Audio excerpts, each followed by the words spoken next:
Social மீடியால ஒரு செய்திய சொல்றாங்க அப்படின்னா, அதுல உண்மைத்தன்மை இருக்குதான்னு பார்க்கணும். அப்படி ஒரு வேளை அவர்களுடைய ஆசைக்காக, அவர்களுடைய புரொபகண்டாக்காக வந்து பொய்ய சொல்றாங்க அப்படின்னா, ஓரளவுக்கு வந்து சொல்லலாம். ஆனா ஏக்கர் கணக்குல வந்து சொல்லக்கூடாது. அமெரிக்கா, ஈரானுடைய அணு உலைகள் மேல தாக்குதல் நடத்தியிருக்கிறாங்க. ஆனா சங்கி ஊடகங்கள பார்த்தா, அவ்வளோதான் ஈரான வந்து முடிச்சுட்டாங்க, தீர்த்து கட்டிட்டாங்க அப்படின்னு வந்து வெட்கமே இல்லாம டைட்டில்ஸ் போடுறத வந்து நம்ம பார்க்கிறோம். ஆனா அவன் என்ன செய்றான்? ஆமா, தாக்குதல் நடத்தியிருக்கிறாங்க.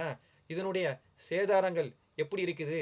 அப்படிங்கிறத வந்து நாங்க ஈவினிங் வந்து சொல்றோம். அப்படின்னு வந்து கூலா அப்படி உட்கார்ந்து மெசேஜ போடுறாங்க. ஏன்டா அணு உலைகள் மேல, அந்த நியூக்ளியர் பவர் பிளான்ட்டின் மேல வந்து இவ்வளோ தூரம் தாக்குதல வந்து அமெரிக்கா நடத்தியிருக்கிறான். ஆனா கூலா உட்கார்ந்துட்டு ஈவினிங் வந்து நாங்க செய்திய சொல்றோம். எவ்வளோ டேமேஜ் அப்படின்னு வந்து செய்திய சொல்றோம். மத்தபடி அணு உலைகளுக்கு அணு கசிவுகள் வந்து ஏற்படையல.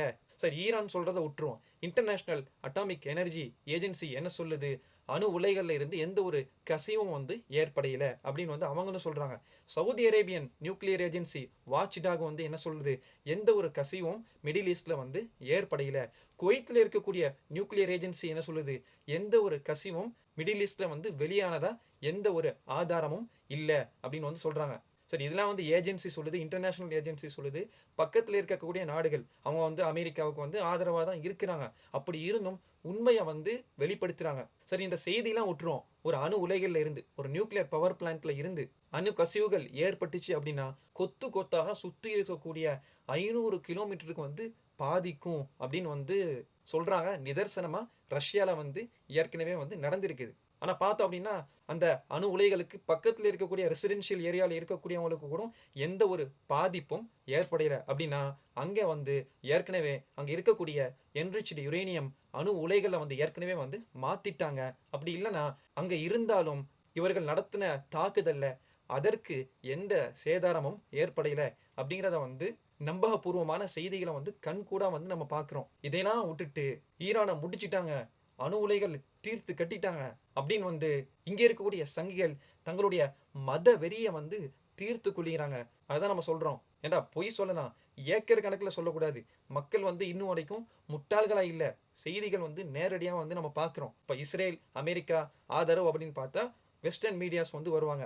சிஎன்என், பிபிசி, ஸ்கை நியூஸ் இவங்கெல்லாம் என்ன செய்வாங்க? இஸ்ரேல், அமெரிக்காவுக்கு ஆதரவா வந்து செய்திய வந்து போடுவாங்க. அமெரிக்காவினுடைய தாக்குதல், இஸ்ரேலினுடைய தாக்குதல் தான் ஓங்கி இருக்குது அப்படிங்கிற மாதிரி செய்தியை போடுவாங்க. இந்த பக்கம் எடுத்துக்கிட்டோம் அப்படின்னா அல் ஜசீரா, பிரஸ் டிவி, அல் மயாதீன் இது போன்ற ஊடகங்கள் வந்து ஈரானுடைய கைதான் வந்து ஓங்கி இருக்குது அப்படிங்கிற மாதிரி செய்தியை போடுவாங்க. இது வந்து வாஸ்துவம். ஒவ்வொருவரும் அவருடைய தேசத்தில் இருக்கக்கூடிய ஊடகங்கள் வந்து அவர்களுக்கு ஆதரவா அவர்களுடைய அந்த மன வலிமை சைக்காலஜிக்கலா வந்து நம்ம வலிமைப்படுத்தணும் அப்படிங்கிறதுக்காக என்ன செய்வாங்க?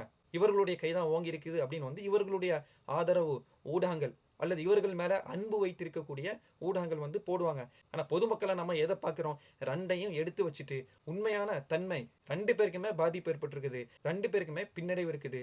2 பேருக்குமே வந்து கெயின்ஸும் இருக்குது, லாஸும் இருக்குது அப்படின்னு வந்து நடுநிலையா இருந்து நம்ம வந்து முடிவெடுப்போம். ஆனா எல்லாமே வந்து மதவெறி கண்ணோட்டத்தோட பார்க்கும்போது தேசப்பற்றும் இவர்களுக்கு பொய்யாக வந்து போகிறது. இப்ப இந்தியா அப்படிங்கிறது வந்து இஸ்லாமிய நாடுக்கு வந்து எதிரான நாடா? இஸ்லாமிய நாட்டுக்கு எதிரா வந்து ஒரு நாடு வருது. அந்த அத்தனை நாடுகளையும் ஆதரிக்கக்கூடிய நாடா வந்து இந்தியா வந்து இருக்குதா? அப்படின்னா இல்ல.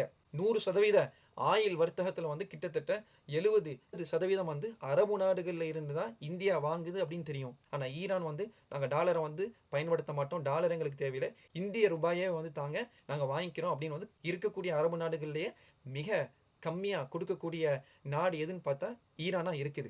சரி, அது மட்டும் இல்லாம இந்தியாவினுடைய மிகப்பெரிய பணக்காரரா இருக்கக்கூடிய அதானி அவருக்கு வந்து இஸ்ரேல்லயும் போர்ட் இருக்குது, ஈரான்லயும் போர்ட் இருக்குது. 2 இடத்துலயுமே அவருக்கு வந்து ஷேர் இருக்குது. இப்ப இஸ்ரேல பார்த்தோம் அப்படின்னா இஸ்ரேல் கிட்ட டெக்னாலஜி வைஸா ஆயுதம் வைஸா வந்து என்ன செய்றாங்க?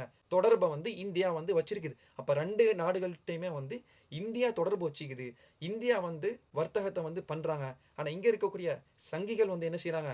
இஸ்ரேல் புடுங்கிட்டு, இஸ்ரேல் கிழிச்சிட்டு, ஈரான உடைச்சிட்டு அப்படின்னு வந்து செய்திய போடுறாங்க. ஆனா உண்மையான ஒரு இந்தியனா இருந்தா என்ன செய்யணும்? எப்பா 2 பேர்கள்ட்டயுமே வந்து நம்ம வந்து டிரான்சாக்ஷன் பண்றோம். 2 பேர்கள்ட்டயும் வந்து வர்த்தகம் வச்சிருக்கிறோம், தொடர்பு வச்சுக்கிறோம். 2 பக்கமே போர் நடக்குது. 2 பக்கத்துக்கும் நடுவுல இருந்து 2 பக்கமே வந்து போர் நிக்கணும். அந்த மக்கள் வந்து நிம்மதி அடையணும் அப்படின்னு என்ன செய்வாங்க?